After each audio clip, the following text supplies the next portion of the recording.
Anesthesiologists. What are the best things people have said under the gas? I got my wisdom teeth removed at 16 in a small, remote Canadian town. My dad and I had to travel to a slightly bigger town for the procedure. Now, and this is important later, I had just returned from a year away, because I spent a year of high school as an exchange student in Taiwan, and had only gotten back a few weeks earlier. The procedure happens, nothing major goes wrong, and I wake up in a hospital room in a fair bit of pain, but mostly fine. My dad, who had driven me, came into the room, absolutely howling with laughter. Once he finally found his composure, he explained to me what had happened. The anesthesiologist and a nurse came out into the waiting room after I was put under and apparently were white as ghosts.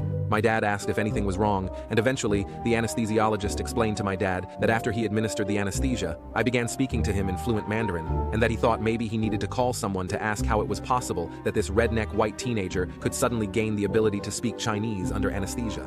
My dad thought this was the funniest thing he'd ever heard and explained that I already knew Mandarin from my year in Taiwan.